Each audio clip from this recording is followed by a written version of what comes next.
दोस्तों नमस्कार, मैं राहुल पांडे। हमारे विशेष कार्यक्रम में आप सभी का स्वागत है। और आज हम बात करने जा रहे हैं गुजरात में जो घटना घट रही है उसके ऊपर हम आज चर्चा करेंगे। और इस चर्चा में हमारे साथ जुड़ रहे हैं सीधे अनिल भाई पटेल। अनिल जी, पहले तो आपका स्वागत है। नमस्कार सर। अनिल जी, पहला सवाल मेरा यही है, क्या गुजरात में बीजेपी बलात्कारियों को संरक्षण दे रही है? ठीक उसी तरह जिस तरह बनारस में। मेरा पहला अगर एक लाइन में आंसर दूं तो यही है। क्यों बता रहा हूं आपको बताऊं। बनारस में क्या हुआ था आपको पता ही है। कुछ लड़के, दबंग लड़के बुलेट पे बीएचयू कैंपस में जाते हैं। बीएचयू की लड़की के साथ एक बलात्कार करते हैं। उसके वो अपने पुरुष मित्र के साथ में लड़की रहती है। पुरुष मित्र को बंदूक दिखा के भगा दिया जाता है, उसको मारा जाता है। बाद में लड़की के कपड़े उतराए जाते हैं, उसके साथ जो भी घिनौना काम है वो किया जाता है। बाद में वो लड़के वहाँ आराम से चले जाते हैं अपने घर। ठीक है। उसके बाद वो लड़की जाके कंप्लेन करती है। कंप्लेन करने के बाद बीएचयू में हंगामा होता है, प्रदर्शन होता है और वो लड़के आराम से घर जाते हैं, खाते पीते हैं, सो जाते हैं। क्योंकि वो आईटी सेल के लड़के बीजेपी के आईटी सेल के थे। वहाँ से फिर मध्य प्रदेश चुनाव में चले जाते हैं। चुनाव में 1 महीना आराम से घूमते फिरते प्रचार करते हैं। बीजेपी वहाँ जीत जाती है, वापस आती है। उसी दौरान सीसीटीवी निकलता है। सीसीटीवी में वो लड़की उन लड़कों का शिनाख्त कर लेती है। बावजूद इसके वहाँ की पुलिस पकड़ती नहीं है सर, नहीं पकड़ती है। एक बार पूछताछ बुला के उनको जाने भी दिया जाता है, लेकिन जब मामला उनको लगता है कि पकड़ रहा है पूरा तरह से, बहुत पकड़ता है, मीडिया उठाती है। सोशल मीडिया, मेन मीडिया की बात नहीं कर रहा हूँ, सोशल मीडिया जब पूरे उठाती है बात को, तब जाके उनको दबाव में पकड़ा जाता है। और कई सारे फोटोज सभी के साथ, चाहे स्मृति ईरानी की बात हो, पीएम की बात हो, सीएम की बात हो, मंत्रियों की बात हो, योगी जी के साथ में, सबके साथ उनके फोटो आते हैं। आरएसएस की टोपी के साथ में भी आते हैं उनके बात। वो वही आरएसएस है जो वो टीचर पकड़ा गया था, वही आरएसएस वाली बात, उनके साथ उनके फोटो आते हैं। सब कुछ होने के बावजूद बाद में पकड़े गए और 6-7 महीने में कुछ लोगों को, उसमें से 2 लोगों को जामीन मिल जाता है। उनके घर पे जाओ तो उनका स्वागत, केक लगा के स्वागत के मानो कई युद्ध जीत के आए हों। शर्म नहीं आ रही थी उनके परिवार को। हमको तो ये सोच रहे हैं कि कैसे उस लड़के को एक्सेप्ट किया जाए। कल को तुम्हारी बेटी के साथ में, बहन के साथ में, बीवी के साथ में या भाभी के साथ में ऐसा होता है तो क्या करोगे आप। ठीक है, वो लड़की थी सर, अकेली थी। अगर उसका भाई कोई होता, आपको पता है कि वीडियो वायरल हुआ था कुछ समय पहले कि एक लड़के की बहन को किसी ने बलात्कार किया, मार दिया, तो उसने भी जाके गला काट दिया। और बाद में उसको मीडिया में उसको हाईलाइट किया जा रहा, देखा ऐसा ही भाई होना चाहिए। कल को उसका भी कोई ऐसा भाई आता और कल के आपको गोली से छलनी कर दे तो। ये मैं संभावना व्यक्त कर रहा हूँ। अगर न्याय मिलने की आस हमको नहीं लगेगा कहीं कि हमको कोर्ट से न्याय नहीं मिल सकता, तो ये होने की संभावना है राहुल। ये बेहद गंभीर और खतरनाक सवाल है मेरे। अगर ऐसा होता है तो किसकी जवाबदारी मानोगे आप? क्या उस लड़के को पकड़ोगे और इनकाउंटर करोगे उसका? भैया आपने परिस्थितियां खड़ी की ऐसी। दूसरी बात, आपने जो सवाल पूछा गुजरात पर, मैं फिर घूम के आता हूँ वापस। गुजरात में क्या हुआ, आटकोट घटना घटी। आटकोट में एक छात्रालय है, वहाँ उसकी जो केयर टेकर होती है उसके साथ में 3-4 लोगों ने मिलकर उसके साथ बलात्कार किया, सामूहिक बलात्कार किया। उसकी एफआईआर होती है। एफआईआर में पता चलता है कि जो राजकोट जिला पंचायत की स्थायी समिति के चेयरमैन हैं, उनका पति इसमें इन्वॉल्व है और 2 बीजेपी के नेता इन्वॉल्व हैं। पहले तो नानुकुर किया जाता है लोकल पुलिस के हिसाब से, लेकिन जब मीडिया इस चीज़ को उछालता है तब भाई एफआईआर होती है। एफआईआर होने के बाद उनको पकड़ा जाता है। पकड़ने के बाद आरोप लगते हैं कि उनको तो वीआईपी ट्रीटमेंट दिया जा रहा है। और जिस बंदे को पकड़ा जा रहा है वो बाकायदा वीडियो वायरल कर रहा है कि भैया मुझे फंसाया जा रहा है, मुझे ये कर रहा है। मतलब जब पुलिस ने बताया कि हमने उसको 12:01 पे अरेस्ट किया है और पता चल रहा है 1 बजे अपना वीडियो वायरल कर रहा है। मतलब पुलिस के जो काम है उस पर भी, वो भी शंका के दायरे में आता है। ठीक है, चलो कोई बात नहीं। 15-20 दिन में पुलिस सर चार्जशीट दायर करती है और उसी के 15 दिन के बाद वहाँ लोकल कोर्ट जो है उसको जामीन दे देती है, जमानत देती है। अब पीड़िता का आरोप ये लगता है कि भाई साहब हमको तो सुना ही नहीं गया, किस आधार पर लोकल कोर्ट ने जमानत दे दी, हमको तो सुनो, हमारा तथ्य तो हमारी बात तो सुनो। कल उठकर ये बाहर आएगा, हमको धमकाएगा और जो भी सबूत हैं उसको नष्ट करेगा, तो किसकी जवाबदारी? क्या लोकल कोर्ट लेगा जवाबदारी? पुलिस तो जवाबदारी ले जो तो मिली हुई है, जैसा आरोप लगता है। लोकल बीजेपी के लोग मिले हुए हैं। और सबसे बड़ी बात, रविंद्र जडेजा की पत्नी है रीवाबा जाडेजा। जब कलकत्ता में एक बेटी के साथ बलात्कार हुआ, उसका मर्डर हुआ, तब खूब विरोध किया उन्होंने, सड़क पर आ गई थी। जब इस बारे में पत्रकार ने पूछा वहां के बीजेपी के जिला प्रेसिडेंट से, भरे आपके नेता के रूप में ये आरोप लगे हैं, बलात्कार के, दुष्कर्म के आरोप लगे हैं, पुलिस ने अरेस्ट किया है, तो वो नेता खूब बेशर्मी से कहता है कि अभी आरोप कहां साबित हुआ है, हम क्यों निकाले पार्टी में, क्यों एक्शन लें। मतलब तब तक ये लोग राह देखेंगे। क्यों? ये औलाद किसकी है? नाथूराम गोडसे की विचारधारा की औलाद हैं ये लोग, आरएसएस की विचारधारा की औलाद हैं, ये उसी पार्टी की औलाद हैं ब्रिजभूषण शरण वाली पार्टी की, जिसमें बेटियों ने आरोप लगाया, विनोद फोगाट उनकी टीम ने, कि ये बलात्कार करता है, ये आदमी जो है शोषण करता है, फिर भी उसको पार्टी से नहीं निकाला गया और दबाव में उसके बेटे को टिकट दिया जाता है। पुलिस एफआईआर हो गई है, बावजूद इसके सब कुछ केस ठंडे बस्ते में अपने आराम से चल रहा है। वही लोग और वही प्रत्युत्तर आपको गुजरात में देखने को मिला है सर। अब उस पीड़िता ने सर हाईकोर्ट में अपनी गुहार लगाई है और कहा है कि हमारी बात नहीं सुनी लोकल कोर्ट ने। कोर्ट से आप माफ कीजिए, कोर्ट से मुझे बिल्कुल बहुत शिकायत है कि कैसे आप लोग कर सकते हैं ये सब चीजें। अब हाईकोर्ट में वो आई है, अब हाईकोर्ट में देखना होगा क्या करते हैं, कैसे करते हैं। और एक दूसरा केस आपको बता दें, बीजेपी की एमएलए गजेंद्र सिंह, मैं उसी पे आने वाला था कि उन पे बलात्कार को लेके एफआईआर अब हो रही है, लेकिन उसके लिए गुजरात हाई कोर्ट को सख्त कहीं ना कहीं उन पे वो निर्देश देने पड़े, तब जाके ये हो रहा है। राहुल सुनो, रुख अपना मैं आपको बताऊं, मैंने जैसे बताया ना कि रसूखदार लोग हैं, उनको भी एफआईआर कराने में जो है वो नाक से चने चबाने पड़ते हैं। गुजरात की यही स्थिति है। सोचिए वो पूरी घटना क्या है, 2 साल पहले की घटना है। एक लेडी जो बीजेपी की कार्यकर्ता थी, गुजरात विधानसभा जाती है, वहाँ पर ये मंत्री साहब में, तब वो विधायक थे, बाद में मंत्री बन जाते हैं और मंत्री बन जाने के बाद उनसे परिचय होता है, फ़ोन नंबर का आदान प्रदान होता है, एक दूसरे से बातचीत करते हैं। वो महिला भी कुछ एनजीओ वगैरह चलाती है, उन काम के सिलसिले में उससे वहाँ मिलने के लिए बुलाते हैं, वहाँ पर जैसा उसका आरोप है मिलने के लिए बुलाते हैं और बाद में उसके साथ शारीरिक संबंध एक बार नहीं अनेकों बार उससे बांध देते हैं, कई बार उससे मर्जी से तो कई बार उसकी मर्जी के विरुद्ध भी। अब लेकिन काम मिलता नहीं है।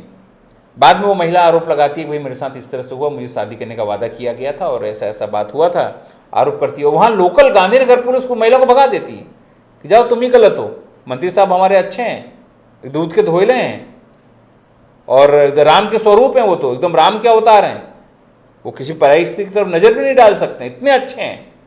वो बाकायदा सब प्रूफ देती है, लेटर देती है, वो बाकायदा उसके पास चैट के एविडेंस है, बाकायदा उसके पास जो बातें हुई रिकॉर्डिंग वो है, तब भी पुलिस मानने के लिए तैयार नहीं है। सर वो महिला लोकल कोर्ट में जाती है, वहाँ सफलता नहीं मिलती है, 2 साल हो जाता है, सर हाई कोर्ट में आती है। हाई कोर्ट जब पूरी बातें देखती है उसको मामला समझ में आ जाता है कि पुलिस वालों ने बदमाशी की है, सरकार के इशारे पर यह हुआ नहीं है। उसमें मैं व्यक्तिगत तौर पर मानता हूँ सर, ये हर्ष संघवी भी उतना ही जवाबदार है, भूपेंद्र पटेल भी उतना ही जवाबदार है, उस समय विजय रूपाणी हुआ करते थे वो भी उतने ही जवाबदार हैं, और नरेंद्र मोदी भी उतने ही जवाबदार हैं, अमित शाह भी उतने ही जवाबदार हैं। इस महिला ने सबसे गुहार लगाई थी, लेकिन उसको न्याय कहाँ से मिल रहा है? हाई कोर्ट से। हाई कोर्ट को जब मामला समझ में आया तब हाई कोर्ट ने जबरदस्त सबको बखियां उधेड़ दी और अधिकारी को कहा अगर हम हमारे जांच में पाए गए तुम लोग दोषी तो जेल जाने के लिए तैयार रहना। आज जाके पुलिस ने माना है और यहाँ जो सोलिसिटर जनरल ने कहा कि सर हम 21 तारीख के पहले एफआईआर दर्ज करेंगे। सोचिए एक महिला को ये बताना पड़ रहा है कि हमको 2 साल लग गए एफआईआर कराने में, भी होगी कि नहीं वो भी पता नहीं, 21 तारीख अभी दिल्ली दूर है, जब तक एफआईआर ना हो जाए तब तक आप मान नहीं सकते इस सरकार में। तो अब क्या मानोगे? 2 ऐसी घटनाएं जिसमें एक में तो बचाने का लोकल लेवल से प्रयास है और बीजेपी समझी नहीं थी कि हमारा बंदा बलात्कारी है, दूसरे में एफआईआर कराने में 2 साल लग जा रही है। ये कड़वी सच्चाई है गुजरात की। कहीं ना कहीं जो बीजेपी के अंदर जो लोग बैठे हैं सिस्टम के साथ कैसे खेलते हैं ना, उनको पता ही है, खिलवाड़ बना के रखा है। उनको ये पता ही है कि हमारा आदमी है तो कुछ नहीं करना है, ना पुलिस भी कुछ नहीं करेगी। आपने खेस पहन लिया, वो कमलगट्टा, वो खेस आपने पहन लिया, तब आप समझो सब चीज प्रूफ हो गए। आप बलात्कार प्रूफ हो गए, आप दारू हो, आप भले ड्रग्स बेच रहे हैं, सबसे आप प्रूफ, पुलिस आपको हाथ लगाएगी नहीं। ये 2 घटनाओं से मैं आपको साबित कर देता हूँ। सर इसी में एक सवाल जुड़ा हुआ है, कल सुप्रीम कोर्ट के द्वारा जो कानून की जो स्टैचू उसके ऊपर एक ब्लैक पट्टी हुआ करती थी और उसमें एक में हाथ में तलवार होती, लेकिन अब वो कल चेंज किया गया है, एक हाथ में संविधान की बुक है और जो तराजू को है एक लेवल में रखा गया और वो पट्टी हटा दी गई है। इससे देखिए मैं बताऊं, वो एक अच्छा संदेश देने का प्रयत्न किया है सुप्रीम कोर्ट ने कि भैया हम ऐसा नहीं है, हम सब जो भी काम करेंगे आँख पे पट्टी नहीं, हम देख के काम करेंगे और संविधान के हिसाब से करेंगे। लेकिन सवाल है क्या सुप्रीम कोर्ट ने संविधान के हिसाब से काम किया है? कई सारे केस आप देख लो। सबसे पहले इलेक्ट्रोल बॉन्ड जो हम समझते हैं आधा अधूरा, मेरे हिसाब से आधा अधूरा। देखिए मैं विरोध नहीं कर रहा हूँ, लेकिन लगेगा कि अरे ये तो विरोध कर रहा है, इसको डालो जेल में, कंटेम्प्ट में कोर्ट लगाओ, मैं विरोध नहीं कर रहा हूँ। अब सोचिए 2-3 केस मैं आपको गिना देता हूँ। नंबर 1 इलेक्ट्रोल बॉन्ड, क्या बोला भाई गलत है, पैसा गलत है, उगाही किया आपने, गलत है गलत है गलत है। भैया गलत है, जिन लोगों ने पैसा लिया आपने बोला वापस कर दो, नहीं वापस करने के लिए कोई बात नहीं हुई है। ठीक है। अगर मैं ये बोलता हूँ राहुल आपने गलत तरीके से भरत भाई का पैसा लिया है, तो राहुल बोलेंगे हाँ ठीक है सर मैं वापस कर देता हूँ, ठीक है। तो इसमें तो बोला ही नहीं वापस करो, इसमें मनोबल उनका और बढ़ गया, ठीक है। तो उनको लगा ठीक हम फिर से लाएंगे अपने हिसाब से। दूसरा केस, आपने ये कह दिया कि भी महाराष्ट्र में जो वहां पर सत्ता हस्तांतरण हुआ उसमें राज्यपाल ने गलत तरीके से किया था, ठीक है। तो आपको ऐसा कोई स्ट्रिक्चर पास करना चाहिए था कि भैया वापस कैसे किया जा सके। जब गलत किया था, आपने मान लिया गलत हुआ था, तब भी सर सरकार चली 2-2.5 साल 1.5 साल तो चली, सब निर्णय उसने लिए, तो जो निर्णय उसने लिए वो भी गलत होने चाहिए। आपको बोलना चाहिए था कि भाई आप गलत तरीके से बैठे हो, अब जितना भी रहोगे आप कोई भी निर्णय नहीं ले सकते, कोई भी ऐसा पॉलिसी मैटर नहीं कर सकते जिससे ये साबित हो कि आपके लिए हानि हो, या आप पैसे नहीं बांट सकते। ये तो सब कर रहे थे। मतलब वो सरकार जो जिसको सुप्रीम कोर्ट ने कहा है कि गलत है, वो हर काम सही कैसे कर सकती है, ये आता है ना सवाल में। मैं आपको बोल दूं राहुल तुम गलत हो, लेकिन फिर भी बैठा के रखूं, नहीं स्क्रिप्ट लिखो, अभी तक जो तुमने लिखा गलत है और तुम लायक ही नहीं हो, फिर भी तुम लिख रहे हो और मैं चढ़ाए जा रहा हूं, तो इसका मतलब क्या, या तो मैं बेवकूफ हूं या मैं लोगों को बेवकूफ बनाने का कोशिश कर रहा हूं। नंबर 2, नंबर 3, एनसीपी और शिवसेना दोनों का सिंबल का केस चल रहा है। सर इलेक्शन आ गए और रिटायर हो जाएंगे कुछ दिन में चंद्रचूड़ साहब। आप अगर कुछ नहीं करोगे लोगों को याद आएगा कि पीएम साहब कैसे आए थे आपके यहां आरती उतारने। इसका मतलब आप भी मिले थे, इसलिए देखो सिंबल का कोई मतलब नहीं है सर। वहां चूहा भी आ जाए ना तो भी कोई मतलब नहीं, अगर आप लोगों को न्याय नहीं दे सकते हो तो। उस देवी की जगह अगर चूहा भी रख दो आप, कोई फेर नहीं पड़ता। फेर कब पड़ता है, जब आप लोगों को न्याय देते हो, लोगों को लगे कि आपसे न्याय की उम्मीद, आपसे न्याय की उम्मीद ही नहीं है। अब लोगों को आपसे न्याय की उम्मीद नहीं है सर, क्योंकि इतने सारे केसों में ये सब चीजें साबित हो गई। इससे कोई फर्क नहीं पड़ता कि न्याय की देवी के हाथ में तलवार था या संविधान था। संविधान नहीं होगा तो भी चलेगा, लेकिन तलवार रहेगा तो भी चलेगा, लेकिन आपने न्याय देने के लिए क्या किया वो आप बताइए। उसका जवाब आपके पास नहीं है, क्योंकि भैया आपको तो वफादार पता नहीं किसके में हो, लेकिन जनता के प्रति आपको वफादार रहना चाहिए कि उसके टैक्स की आप सब सुख साहिबी और जो भोगते हो आप लोग, जो गाड़ियों जो निर्णय जो करते हो वो उसके लिए होना चाहिए, लेकिन उसके लिए तो है नहीं। अनिल जी, अपने गुजरात की वाव की एक सीट है, उस पर उप चुनाव हो रहे हैं, तो क्या लग रहा है हरियाणा वाली गलती यहाँ दोहराने जा रही कांग्रेस? तो कांग्रेस नहीं, मैं तो कहूँगा आम आदमी पार्टी। देखिए 2 बार से वहाँ कांग्रेस की सीट थी, दबदबा है। हाँ, वाव जो है वो गेनी बेनवाव 2 बार जीता। शंकर चौधरी जैसे व्यक्ति को हराया जो यहाँ विधानसभा अध्यक्ष हैं, वो उनको अपनी सीट बदलनी पड़ी थी, और अब वो लोकसभा में सांसद हैं, एक ही सांसद हैं। सब उसको क्या शेरनी और पता नहीं क्या कहते हैं, लेकिन ठीक है। अब 2 बार, हाँ, गाय की बहन, गाय की बहन, हाँ गेनी बेन। लेकिन सवाल यही है राहुल की, जब आपको पता है कि 2 बार से वो जीती, आपका कोई जनाधार नहीं है, वहाँ ठाकुर कम्युनिटी है, लगभग 70-75 हज़ार ठाकुर कम्युनिटी है, 45-40 हज़ार के आसपास जो है वो पटेल कम्युनिटी है, और रबारी है, और ब्राह्मण हैं, माइनॉरिटीज़ हैं, सब हैं। हालांकि वहाँ से ये भी कहा गया है वहाँ पर तो गुलाब सिंह राजपूत का नाम भी चल रहा है, और लोगों का नामों में नहीं पढ़ना चाहते हम। लेकिन सवाल यही है कि आप वहाँ जाके रंग बेभंग क्यों डाल रहे हो? आपको तो मिलना चाहिए, बात करना चाहिए ईशुदान गढ़वी और शक्ति सिंह या उसकी जो प्रदेश नेतागिरी से, कि भैया यहाँ इस बार हमको आप दे दो, विसावदर हम जीते थे तो विसावदर हम लड़ लेंगे। यही सब होता है ना। हाँ, बैठ के बात होनी चाहिए, उससे बैठ के आप एक तरफ से निर्णय कर देंगे कि भाई हम जीतेंगे, तो आप किसको फायदा कराएंगे? कांग्रेस, बीजेपी को फायदा कराएंगे। हाँ, क्योंकि देखिए कांग्रेस के वोट कटेंगे। एक सीट के जीत हार से कोई ज्यादा फिर पड़ना नहीं है। यहाँ की देखो विधानसभा में जीतेगी तो बीजेपी का रिकॉर्ड ब्रेक होगा, 162 सीट हो जाएगी, और वो हारेगी तो उससे कोई फर्क पड़ता नहीं है। लेकिन आपके कार्यकर्ताओं का मोरल बहुत बूस्ट होता है। अगर आप ये सीट इंडिया गठबंधन या कांग्रेस जीतती है, आप लोग सपोर्ट करते हैं उसको, तो उसका जो मनोबल है वो कार्यकर्ताओं को ऊंचा आएगा, देखो हम हरा सकते हैं। फिर आपके पास आगामी दिनों में जो स्थानिक स्वराज है, जो महानगर पालिका ग्राम उसकी चुनाव, उसमें आप साथ में मिलकर लड़ सकते हो। फिर इसके बाद 2027 आएगा, फिर आप लोग साथ में लड़ी। देखिए साथ में मिलकर लड़ेंगे तभी आप दोनों में से किसी का भी फायदा है। अलग अलग लड़ेंगे तो आपकी मर्जी, लेकिन फायदा बीजेपी को होगा। मोरल जो टूटेगा वो आपके कार्यकर्ताओं का टूटेगा। आप खाली वहाँ बोलते हैं कि हवन में हड्डी डालने वाली बात है, इस तरह का ये आम आदमी पार्टी वहाँ करने जा रही है। भाई उसको भी अधिकार है, क्यों न लड़े, भाई उसको भी तो अधिकार है ही। कांग्रेस ने उसको टिकट नहीं दी, एक भी टिकट वहाँ। हालांकि इसलिए तो हरियाणा में ये चीज़ हुई, 4-5 सीटें ऐसी हुई जहाँ हारने का जो मार्जिन था वो उससे कहीं ज़्यादा वोट जो है वो आम आदमी पार्टी का व्यक्ति ले गया, उम्मीदवार ले गया। तो ये सब चीज़ें दोनों को बैठ के समझनी पड़ेंगी। आपको कांग्रेस ने यहाँ लोकसभा में सीटें दी थी, दोनों आप नहीं बचा पाए, दी थी ना लोकसभा में, गठबंधन हुआ तो एक सीट के, अब यहाँ पर भी 2 सीट, आज नहीं तो कल विसावदर में भी होगा, तो आपको समझना पड़ेगा। फिर वहाँ भी वो भी करेगी, वहाँ वो सीट तो 163 सीट हो जाएगी उसकी। आपका क्या, बार बार हारोगे आप तो मोरल किसका डाउन होगा? कार्यकर्ताओं को, आपके पास आएंगे ही नहीं, आप लड़ो अकेले।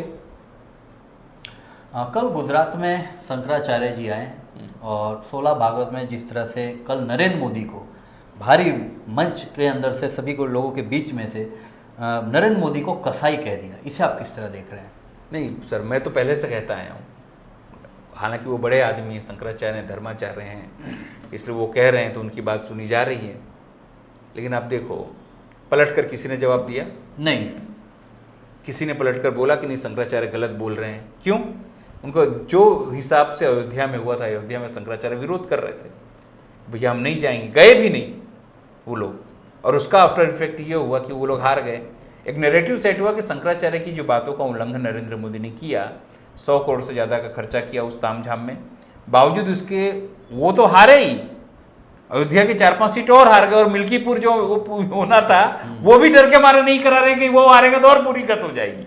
पर सबसे बड़ा मजाक क्या है, मुझे कल वहाँ ये लगा, कल उस स्टेज पे प्रवीण तोगड़िया जो उसी स्टेज उसी मंच पे थे, डीजी वंजारा उसी मंच पे देखे गए, इससे आप क्या देखते हैं, किस तरह से देखते हैं? देखिए ये सब मैं बताऊँ, ये सब दागी हुई कारतूस हैं, इन लोगों को कोई महत्व नहीं है। डीजी वंजारा क्या कैसे किया सब कुछ पता है, आप गुजरात में किसी भी IPS से पूछेंगे। प्रवीण तोगड़िया ने क्या किया, एक समय प्रवीण तोगड़िया की त्यूती बोलती थी सर, लेकिन कैसे उनको धक्के मार के वणिकर भवन से निकाला गया आपको हमको पता है। अब वो पीछे के रास्ते से फिर से RSS से गठबंधन करने की कोशिश कर रहे हैं कि भैया कम से कम हमारी हमको भी। सर इसी में जुड़ा हुआ एक और है, दो दिन पहले मोहन भागवत से भी मुलाकात हुई है प्रवीण तोगड़िया, और इसीलिए हुई है कि भैया हमको ले लो फिर से, माई बाप हम अकेले कुछ नहीं कर पा रहे, हमारी कोई इज्जत ही नहीं है, अब लेंगे तब तो सत्ता की मलाई चाटेंगे। ये सत्ता की मलाई, ये सब में दगे हुए कारतूस है, इनका कोई खड़े हो जाएंगे 10 वोट भी इनके नाम पे नहीं मिलेगा सर। वो सब पीछे कोई ऐसा तो नहीं है कि कोई रणनीति बन रही हो नरेंद्र मोदी के घेरने के लिए, कुछ तैयारी? देखो ये समझ लो, नरेंद्र मोदी हटेंगे तो अपने आप से हटेंगे, RSS के बाप की ताकत नहीं उनको हटा सके, ये समझ लीजिए। मैं बोल रहा हूँ ना, RSS के बाप की ताकत नहीं है, RSS ने मेहनत करना, उनको पता है RSS को भी, ये बंदा गया तो कल हमारी सत्ता भी गई, और जो काम ये सब कर चुके हैं विपक्ष के साथ में, कल विपक्ष भी तो वही करेगा। ईडी सुबह आपकी आएगी, डंडा बजाएगी, चलो भाई आपकी Z+ नहीं सुपर Z+ ले ली जाएगी आपसे, आप अकेले हो जाओगे, उनके लक्ष्य कदम पे ही चलेगी सीधी। देखो जो आप बोगे उन्हीं वही काटना है। सीधी सी बात है ना यार, जो कर्म का सिद्धांत सब पर लागू होता है राहुल, ये बात लिख लो कि जो आपने आज कर्म किया है, आज नहीं कल नहीं, हाँ खाली दिन देखना है कि किसी को पहले और किसी को बाद में, वो होना ही है। और इसलिए मैंने आपको बताया, देखो किसी ने चूं चातक बोला गुजरात में, नहीं बोला कि ये गलत, उनको पता है कि शंकराचार्य है, अगर इस पर और खुल के बोलते हैं, देखो गुजराती भी अच्छी बोलते हैं, हिंदी भी अच्छी बोलते हैं, उनको पता उनसे बोलना मतलब आप बैल मुझे मार। इसलिए देखो चूं चातक किसी ने, उल्टा दाव हो जाएगा, उल्टा दाव हो जाएगा। और अभी महाराष्ट्र में चुनाव भी हैं, देखो महाराष्ट्र ने कर दिया काम जो अपना करना था, एकनाथ शिंदे ने वहाँ पर प्रादेशिक माता घोषित कर दी, गुजरात ने अभी तक नहीं की। और सबसे बड़ी बात यह कि वहाँ अब गेनीबेन ने कहा है कि मैं अब केंद्र में लाऊंगी प्राइवेट बिल, अमित चावड़ा ने कहा है हम यहाँ लाएंगे, गुजरात विधानसभा में लाएंगे। ईशुदान ने कहा है कि भैया हम तो इनको समर्थन करेंगे। अब इनके पास जो मुद्दा था हिंदुत्व वाला छीन लिया, हिंदुत्व का मुद्दा छीन लिया कि लाओ अब बोल इनके पास है। अब ये लोग पछता रहे हैं, साला हम कम से कम 2 मंत्री को ही भेज दिया होता हमने उसके स्वागत के लिए। हाँ, कोई भी कल बीजेपी का मैंने खुद कोई बंदा नहीं आया, देखो कोई बंदा नहीं आया बीजेपी का वहां पर। और क्यों आएगा? क्योंकि वो पूरा जो आयोजन था कांग्रेस का आयोजन था। कांग्रेस विश्व हिंदू परिषद से भी कोई नहीं आया था, बस उनके द्वारा एक मैसेज भिजवाया गया था कि हम आपके साथ में विश्व हिंदू परिषद जबकि विश्व हिंदू परिषद के जो प्रमुख हैं प्रदेश में वो गुजरात में ही थे, अहमदाबाद में ही थे, एक पल्ली में भाग ले रहे थे, लेकिन शंकराचार्य के कार्यक्रम में मैसेज भिजवाया। तो हाँ सोचिए, नहीं गए, क्यों नहीं गए? उनको पता है कि वहाँ जाने का मतलब है और वोट बैंक को, वो तो वो सुनाते हैं, वो छोड़ते ही नहीं है। और भैया देखो, मैं आपको बताऊँ, गाय कटती हैं, बैल कटते हैं, उसका जो पैसा है ना वो विश्व हिंदू परिषद के लोगों के पास भी जाता है। वो पहले जब तोगड़िया से तब भी जाता था, आज भी जाता है। कई लोगों की सेटिंग है और पार्टियां जो हैं इन्हीं लोगों के चंदे पे चलती हैं। और 250 करोड़ रुपया कैसे चंदे में आया सबको पता है। टॉप 5 अगर हमारे देश में सब देखेंगे, पिंक रेवोल्यूशन में 5 कसाई खाना बड़ी बड़ी कंपनियां तो वो हिंदुओं की हैं। और सबसे ज़्यादा उत्तर प्रदेश में काटी जा रही हैं। कल खुद शंकराचार्य जी ने पूरा डेटा, आप गूगल भी कर, तमाम हमारे दर्शक भी देख सकते हैं। बिल्कुल। तो ये यानी इसका मतलब ये हुआ कि ये हिंदुत्व के नाम पे और गाय के नाम पे बस अपनी वोट बैंक की राजनीति केवल देखो, इसलिए तो देखो मैं हमेशा से कहते आया हूँ कि इन लोगों को न तो हिंदुत्व से कोई मतलब है, न तो इनको राष्ट्रवाद से कोई मतलब है, न तो इनको कोई मुस्लिमों से मतलब है, न तो गौ माता से कोई मतलब है, न तो किसी गधे से कोई मतलब है, न सूअर से मतलब है। इनको मात्र है कि हमको पैसा मिले और हमारी सत्ता रहे। मैं आपको बताऊँ, इनको किसी से मतलब नहीं है। अगर मतलब होता तो चंद्रबाबू नायडू के साथ ये गठबंधन नहीं करते। और टॉप 5 जिन लोगों से बीफ से पैसा लिया उनसे पैसा नहीं लेते ये लोग। और आरएसएस में कई ऐसे लोग हैं जो सर ISI के लिए जासूसी करते पकड़े गए हैं। है ही नहीं, आप जाओगे वीडियो पे सर्च करोगे 50 नाम आ जाएंगे आप ऊपर से नीचे तक, किससे जासूसी करते पकड़े गए। ठीक है, ये सब बातें, लेकिन लोगों को ये बात समझनी पड़ेगी कि इनको गाय गोबर से कोई मतलब नहीं है। इनको खाली अपनी राजनीति से मतलब है, सत्ता से मतलब है और अपने शौक पूरे करने से मतलब है, ये समझ लीजिए। तो दोस्तों अभी के लिए बस इतना ही। हमारा कार्यक्रम आपको कैसा लगता है हमें कमेंट बॉक्स में कमेंट करें और हमारे चैनल को सब्सक्राइब करें, लाइक करें और अपने आसपास के लोगों को भी शेयर करें। नमस्कार।